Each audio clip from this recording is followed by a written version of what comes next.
welcome to this live lesson. Thank you so much for joining. If you've just arrived, then let me know in the chat box. Let me know, where are you from? What language are you learning? Why are you learning it? I'd love to know.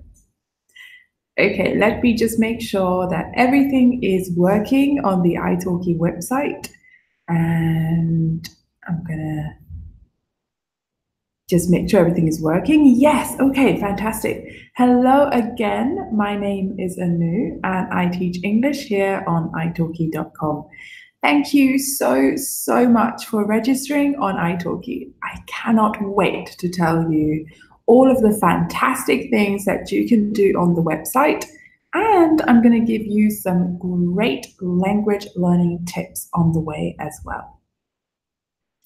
Now, let's just start off by saying that I am doing this lesson live. So if you've got any questions about italki, about learning a language, please let me know in the chat box. I will answer all of them in about 30 minutes, okay? I guess most of you would already be aware about italki, right? I'll just give you a brief introduction, just in case. italki is a global language learning community that connects students and teachers like myself for one-on-one online language lessons. Did you know that there are over 10,000 teachers on the platform? And I am one of them. So I'm one of the English teachers here, and maybe I'll be seeing some of you soon in my lessons as well. Now, one interesting fact that you may not know is that according to some research conducted by Queen's College and University of South Carolina, italki came out as the number one online platform to learn a language. It takes just 19 hours on italki compared to a university term to move from one level to the next level in a language. So imagine if you're a beginner or A1, you could move to A2 in just 19 hours, compared to the 45 hours it takes on average at university. So think about all the time that you save, as well as the money, and of course the convenience of learning from absolutely anywhere you want. Okay, you could learn from your own home, you could learn from a local cafe, from your workplace, anywhere is okay. All you need is a laptop, and you could use your phone or tablet instead, and you need the internet.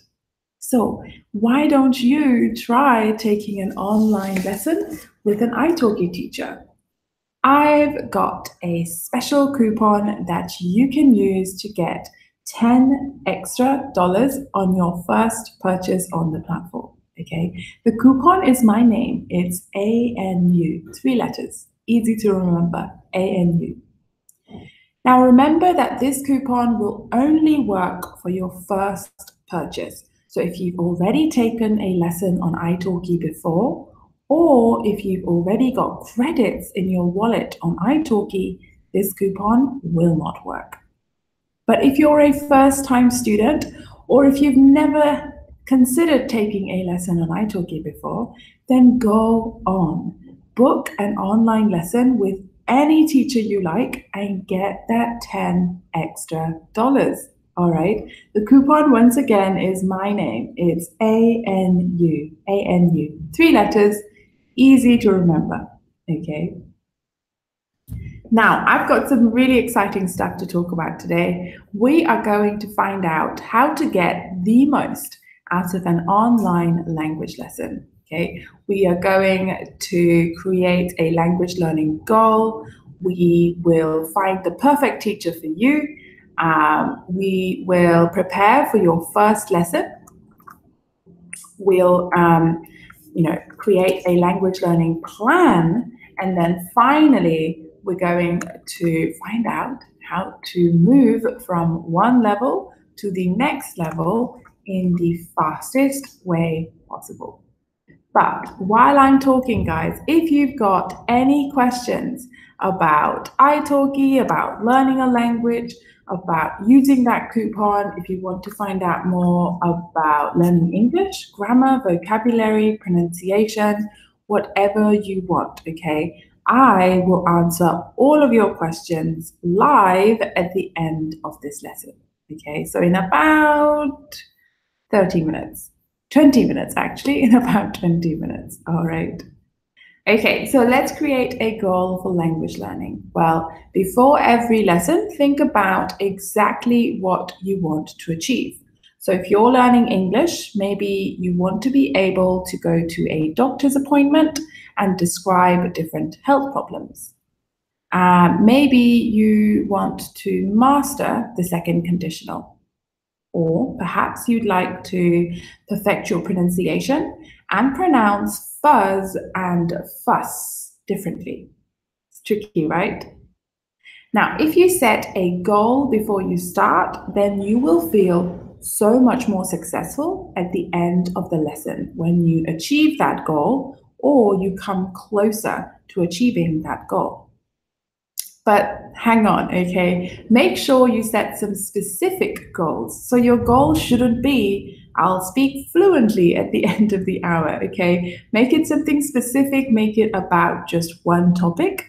For example, I'll be able to speak about health problems fluently at the end of the hour.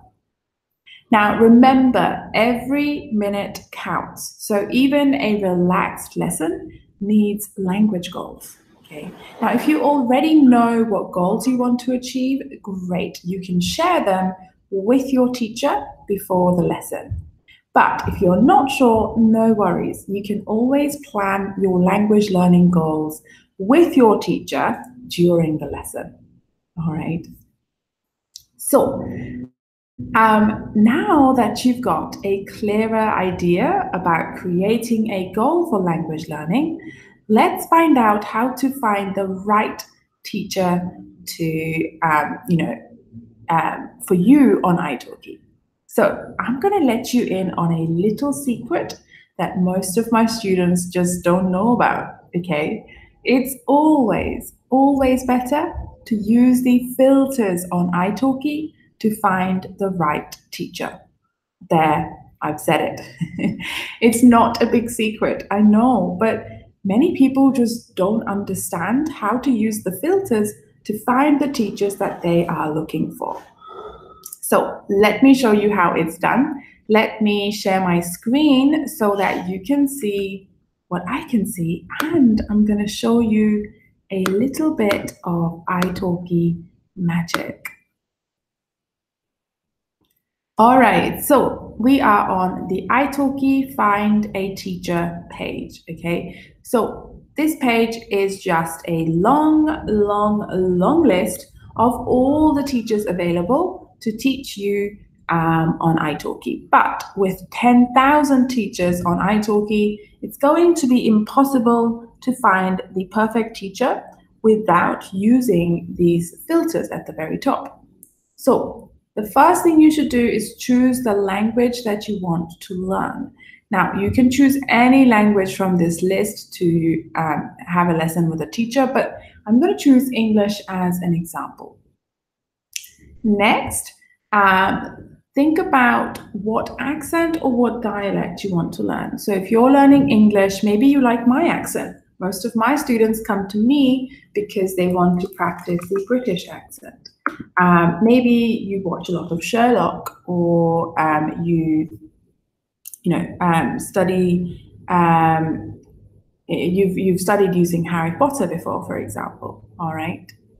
Next, think about the amount of money you can spend on these lessons. So think about your budget.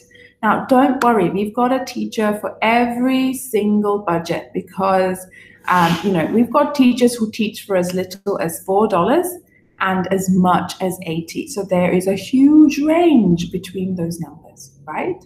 So don't worry about how affordable this is. You can find a teacher for your budget. Next, you can use the Teacher Speaks filter.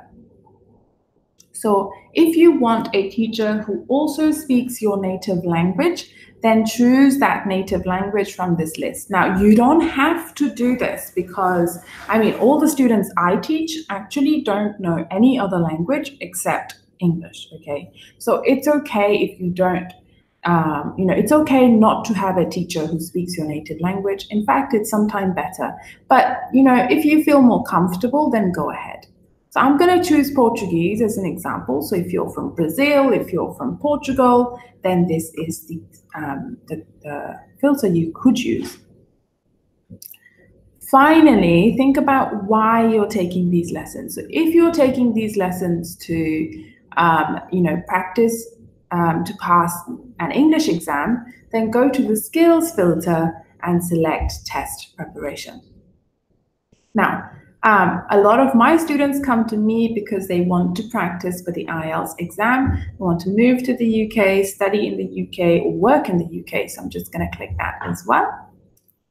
So there we go. Look at that, 17 teachers to choose from. That is so much better than choosing between 10,000 teachers, right?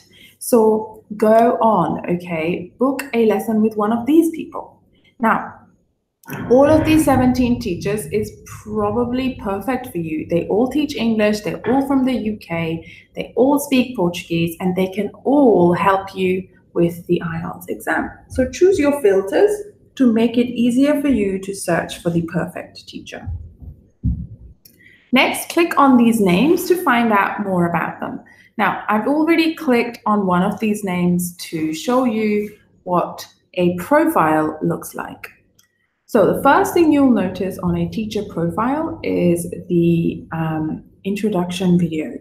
Every teacher has an introduction video where they talk about where they're from, what language they teach, what qualifications they have, what experience they have. So it all sort of is explained there. But if if you're a student, your main thing to look for is to check if you can understand the teacher. That is so important. You need to understand the teacher to learn from them, right?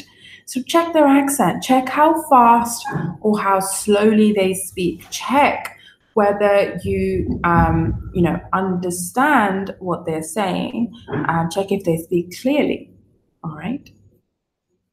Next, have a look at the written description. This is a great place to find out more about,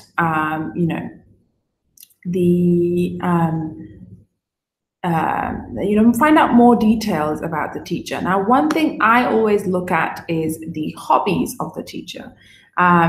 It might seem like it's not very important, but you want a teacher who you can have interesting lessons with, interesting conversations with.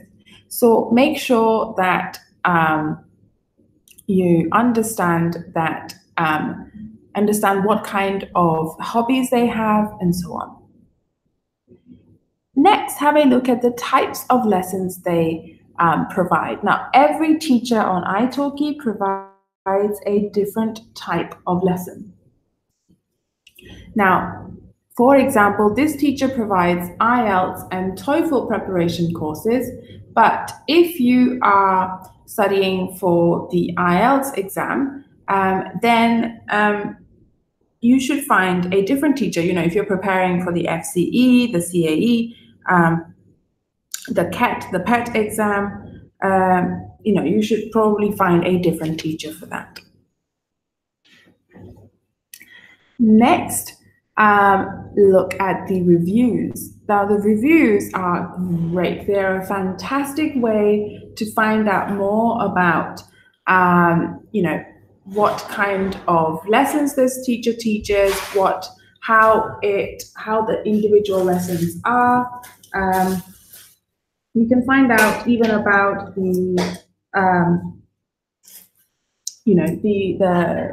what the other students thought about this teacher. So what you want to look for is a teacher that has some great comments. So for example, I benefit from your class, great and helpful class, easygoing person, great lesson, productive lesson, so on. So this teacher seems like they have a lot of interesting reviews. Now, if you like what you read in the reviews, then book a trial lesson. A trial lesson is a 30-minute lesson that is designed to give you a little taste of what a full lesson looks like, okay? Now, you have 3 trial lessons available on italki, so make sure you use them wisely. But you have only 3 trial lessons available on italki, but they're all generally quite cheap. I mean, I've seen trial lessons for as little as $1, okay? So you have so much choice, and definitely you can choose at least 3 good ones to try out their lessons. Now, to book a lesson with a teacher, you will need to have some money in your italki wallet. So go to italki.com/recharge. Don't worry, this link is in the chat box. And then you can decide how much money you want to invest in your language learning. Now, I'm going to start with something like small, $30 maybe. Notice this red box. Now, that's where all the magic happens, guys. You can put in your promotion code, the one that I gave you at the beginning, ANU. Click on redeem. It says coupon successfully added, which is good news because that means you now have 10 extra dollars because you used this coupon. 10 extra dollars, guys. That's fantastic. It's a lot of money because that could be 1 or 2 or even 3 trial lessons, okay? So go on. Book your first lesson today on italki. Use this coupon and use those 10 extra dollars to book more lessons, all right? So if you've got questions about this coupon, if you've got questions about italki, about learning a language, learning English, grammar, vocabulary, pronunciation, whatever you want, okay? Just make sure you type your questions into the chat box and ask me those questions now, because I am going to start answering your questions in 10 minutes. So don't forget about those questions, just type them in now. Okay. Let's start preparing for your first lesson then. Make sure that you've got everything you need to succeed in your online lesson. So that includes your laptop. You could use a tablet or even your phone. You need your passwords ready for italki, Skype, Zoom, so on. Now, you also need your a little notebook where you can write notes about any new vocabulary or new grammar that you learn, okay? Now, I recommend using 2 different pens for that. I use a normal pen, just black or blue, and then I also use a bolder, brighter color like red or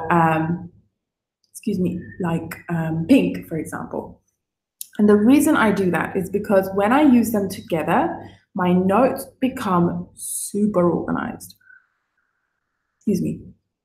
So my notes become super organized. It's so easy to learn when your notes are organized. Also, my notes look very pretty. And because they look nice, actually you will feel more motivated to look at those notes again. So I really recommend that. It sounds like such a simple thing to do, but actually it really works. Next, ask the teacher if you need to do any homework before the lesson. So I know it sounds strange, homework before the lesson? Well, a lot of teachers do this. So for example, if you were taking a lesson, if you were taking a lesson with me, I would ask you to watch a video or read a short newspaper article before coming to class. And then during our lesson, we would discuss what you did, talk about what you found difficult, talk about the grammar, the vocabulary in it. So we're focusing the whole lesson on that homework task. But I don't have to choose what you study in the lesson, okay? Remember, your lesson is one-to-one, so you can decide exactly what you want to work on, okay? So tell the teacher, okay? Tell the teacher what you want to work on. Is it listening, speaking, reading, writing? Whatever you want, okay? You will get a personalized lesson that focuses on your problems. And if you're not sure what you need to work on, no worries. You can ask your teacher directly what they think. Now, this is something that really isn't possible in a local language school or a local language academy because you're probably going to be in a group lesson with 10 or 20 or 30 students. I mean, how are you going to ask the teacher for any individual time or individual questions, right? But on italki, that is not a problem because all of your lessons are one-to-one. The whole lesson is focused on you and your questions, your problems. Everything is about you and your goals. Okay? Now, one more thing that you can do to improve your learning during the lesson is you can ask the teacher if it's okay to record the lesson, okay? It's fantastic. You can do the lesson once, press a button on Skype or Zoom, and at the end, you will have a video that you can use to, do so many things. You can go through all the content, all the grammar, all the vocabulary. You can check all of your mistakes. You can, what else? You can go through all the, let's see, you can check all of your pronunciation. You can check your teacher's pronunciation. Look at that. There are so many things that you can do with that video. So I really, really recommend using that video to improve your level. All right. Next, let's create a language learning plan. Well, first things first, be really realistic about how much time you have. We are all so busy nowadays. Check your schedule, decide how much time can you spend on learning a language. Remember, if you've got 2 hours a day, then you should only take a 30-minute lesson and spend the rest of the time reviewing what you did in class. Now, I've got a student who does this so efficiently, I just need to tell you about them. So this student has a very busy lifestyle with work, with family. He's got very young children, okay? So he doesn't have a lot of time to do lessons, but he does his lessons during his daily commute to work. Isn't that genius? It takes him 1 hour on the train to get to work in the morning, and he calls me to practice his speaking. And then on his way back from work, he reviews all of the vocabulary that I taught him in the morning. So this is a great example of someone who doesn't have a lot of time, but they're using whatever time they have to practice. Next, if you decide how much time you have and what you'll do with it, put it on paper, okay? Write your plan down, put it on your calendar. These are great ways to make sure that you'll actually do it, okay? So, oh, I've got something stuck here. Okay. I recommend writing your plan down and putting it somewhere that you can see. So I write my plan down and put it on my desk because I spent a lot of time in this area because I teach here. I teach students like you online at this desk. So if I have my plan here, then I'm constantly looking at it when I'm not teaching, and it reminds me that I need to work. So put it on your fridge, on your table, on your desk, in the bedroom, in the bathroom. It doesn't matter where you put it. Just put it somewhere that you can see a few times during the day. It's also really important to be consistent, okay? So make sure that you take lessons regularly. There is no point in doing one lesson today, nothing for 10 weeks, and then doing your next lesson. What's the point? I mean, you're not going to improve like that. You need to take regular lessons. I'd recommend taking one lesson a week. I think that's a good place to start. And if you want, you can increase it if you have more time. Like, some of my students do like 3 or 5 lessons a week. Okay, so it's up to you how much time you have, and it totally depends on your own time and schedule. Okay. Now, if it helps, try to book your lessons in advance. That's what I do. So I book my lessons 1 month in advance. I know it sounds crazy, but I have a problem. I forget to book lessons, and so now every month on the first day of the month, I book all of my lessons. So on the 1st of December, so like a week ago, I booked all of my lessons in advance so that I didn't have to think about them again. Okay, it was perfect. I don't have to focus on that anymore. It's already, booked. I just need to go online and do my lesson, and I love that. So try doing that. You can book your lessons in advance so that you know that you're going to complete your language learning plan this month. All right.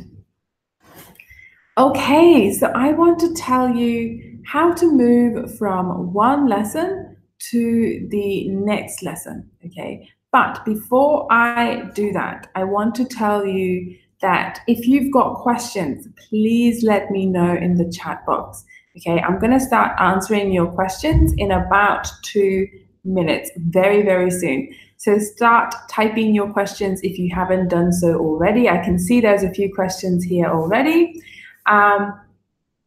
All right, so let me tell you how to move from one level to the next level. Well, there's 3 steps. Step 1 is to find out what your weakest skill is. So this is the skill that, that is the hardest for you, the one that is holding you back from moving to the next level, the one that you are terrified of, that you're not very confident about, and so on. Okay, so find out what your weak skill is. Step 2 is to find some time in your daily life. So find some time when you're not really doing anything. You're doing something, but your mind is free. For example, when you're doing your dishes, or when you're doing the laundry, or when you are driving somewhere, or when you are walking to the bus stop, when you are when you're waiting for the bus, on the bus, things like that. All right. So step 3 is to add a short daily activity for that skill into your daily routine in those 5-minute periods that you found. Okay. So I'll give you my example. So I study Japanese on italki. Excuse me, I have something stuck here, which is really annoying. My weak skill in Japanese is writing. So that's step 1, I've identified it. Step 2 is that I need to find some time. Well, every morning when I'm making my tea, I've got about 5 minutes when I'm not really doing anything. Okay, so during that time, during that time, I have 5 minutes when I'm waiting for the tea to brew or waiting for it to cool down. So in that time, instead of checking Facebook or Instagram, I write in my daily journal in Japanese. So I write about the things that I did the previous day, who I met, what I did, what we talked about, what we ate, where we went, simple things like that. Okay. Now, some days my day is not very interesting. So on those days, I answer random questions. For example, let's see, what could I have said? I talk about what would I do if I were the president of my country? What do I want to do on my next holiday? What is my favorite type of music? Like, it doesn't matter what the topic is.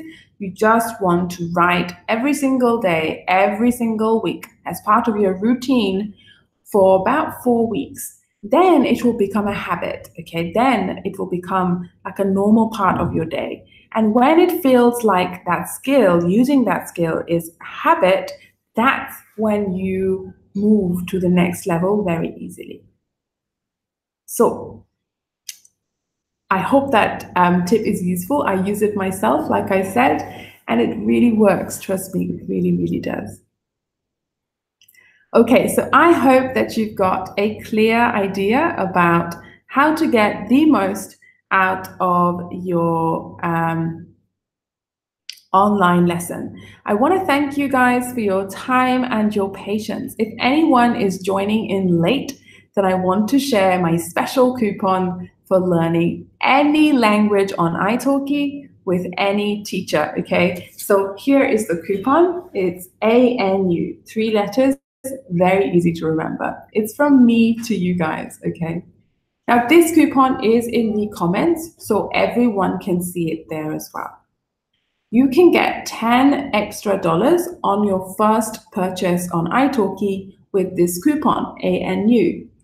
Remember, it will only work for your first purchase on italki. So if you've already taken a lesson with a teacher on italki before, or if you've already got credit in your wallet on italki, then this coupon will not work. All right. So save this coupon, because when I go offline in about 10 minutes, this coupon will disappear. So make sure that you can, access it later, write it down, take a picture if you like, and use it to book your first lesson.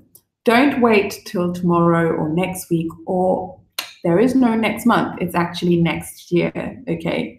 Don't wait so long, just book it now. Trust me, you are not going to regret that. All right, so now it is question time. So if you've got questions about that coupon, about italki, about learning a language, anything you want to know, I'm going to answer your questions now. So if you haven't already done it, type your questions right now, okay? Just going to put this into the chat box as well. All right, so let's see. Anna Perber asks, how many days do I need to learn Korean? Okay, there is no answer to that question. I'm really sorry. You cannot count the number of days or hours it takes to learn a language, because it depends. What do you want to do with that? Do you want to go to university in Korea? It's going to take you at least 3 or 4 years. Do you want to just be able to travel in Korea? It's going to take you maybe 5 or 6 months. Do you just want to say hello and goodbye in Korean? It will take you 1 hour maximum. So it really depends, Anna, on what you want to do with that language, okay? You never stop learning a language. In fact, they did some research recently and found that even native speakers learn approximately 1 new word a year. So that's about 365 words a year, okay? So if native speakers don't finish learning, then no one can finish learning a language. There is no end to learning a language. So think about what your goal is. What do you want to do with Korean? Okay. If your goal, like I said, is to just travel in Korea, then, work towards that. If your goal is to be able to understand Korean TV shows, then work towards that. Okay. Don't think about, I want to learn Korean by the end of the year, because there is never going to be a day when you feel like, yes, I've learned Korean. It's just not possible. Okay, it's not possible for any language, not even if you are a native speaker. Okay, so that's my biggest tip. Make a very specific goal that you want to achieve. When you've achieved that goal, you can make a new goal. Okay, but for now, make a very specific goal. That's what you want to achieve, not fluency or not learning Korean fully. It doesn't work. Okay, so DM Nair says, hi, I'm so glad you're here. I've got one question. Please, could you answer this? Of course, thank you for coming back, DM Nair. I'm really excited about your question.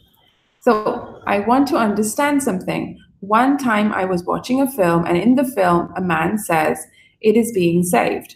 This was about a screenshot. But why do we use the verb to be 2 times, is and being? Why can't we say the screenshot is saving? Okay, so what you have seen is actually an example of a passive sentence, okay? So if you've never done the difference between active and passive, this is what you need to learn to understand that sentence. An active sentence is where the verb is done by the subject. For example, let's see, J.K. Rowling wrote Harry Potter. Okay, so Harry Potter is a book. J.K. Rowling is the author. She wrote the book. So a normal sentence is J.K. Rowling wrote Harry Potter. This is an active sentence. So wrote, the person who is doing the writing is J.K. Rowling, right? Now, if you want to put some more focus on Harry Potter, then let's change the sentence. So we can say Harry Potter was written by J.K. Rowling. Okay, so now the focus is on the object. Okay, Harry Potter was written by J.K. Rowling. But if you ask who wrote the book, okay, if you ask the question who wrote the book, the answer is not the subject. Okay, the answer is not Harry Potter. So the answer now is the word after by. This is an example of a passive sentence. The first sentence is active.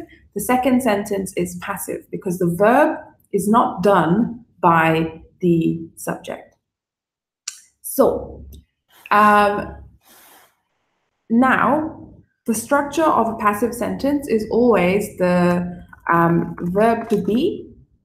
You can conjugate the verb to be and then the past participle of the verb, the main verb. So in the example, Harry Potter was written by J.K. Rowling. Was written is the passive structure. So was is the past of be. Past participle always the same. Write, wrote, written, so written. Okay. So you change the verb to be to any tense you want. You know, present simple, past perfect, any tense you want can be the verb to be. And after that, you need to add a past participle. In your example, it is actually the verb to be in present continuous, which is being.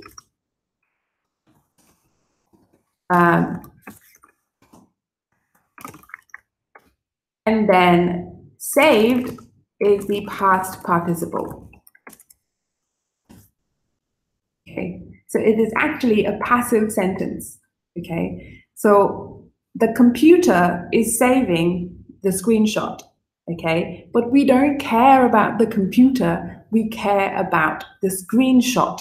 Okay, so we'll say that it is being saved. The screenshot is being saved. We don't know who is saving the screenshot. In this case, we understand it is the computer.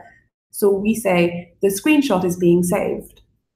Okay, that's why we're using the passive here. We want to focus more on the screenshot. We don't care about who did it. So we use the passive.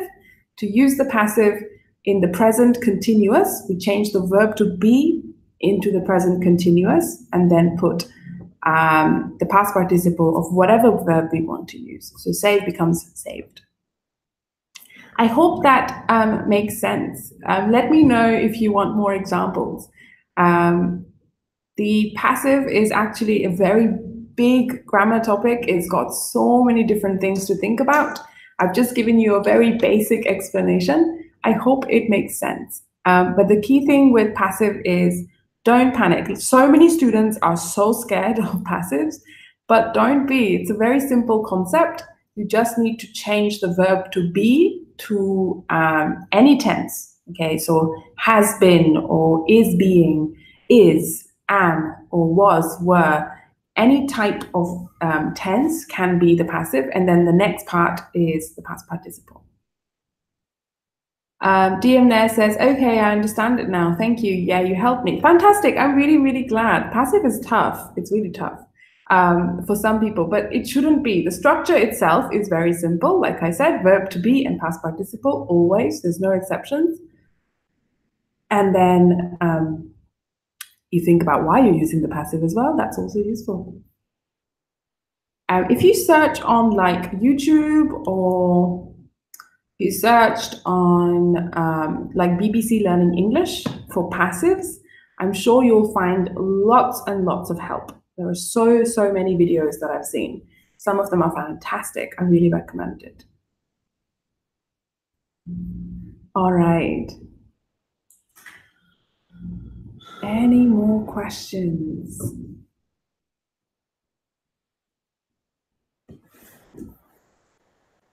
So it looks like we've run out of questions. So I'm just going to quickly show you this coupon once again. So I hope you can see it. Yes. Okay. So past participle, I thought that the past participle must contain two words. No, the past participle is just the third form of the verb. So write, wrote, written. Past participle is just one word. It is not two. I think you are confusing it with the past perfect or the present perfect. That has two words, auxiliary and verb. But past participle is just the third form of the verb. So it's like, what other examples can I give you? Like, get, got, for example, or have, had, write, wrote, written, keep, kept. So the past participle usually is the same as the past tense, but for some irregular verbs, it's different. And it's just one word, it's not two. Okay, once again, so the coupon is ANU. It's 3 letters. It's very easy to remember. You can get $10 extra when you use this coupon on making your first purchase. I really recommend using this coupon. It is fantastic to get started on italki. All right. Now, if you've got more questions, just stick around till the end of the video and a colleague of mine will take over and help you out as well. Now, have a lovely day. Thank you so much for joining. I had lots of fun. I hope it was useful, and I will see you again in a few hours. Bye.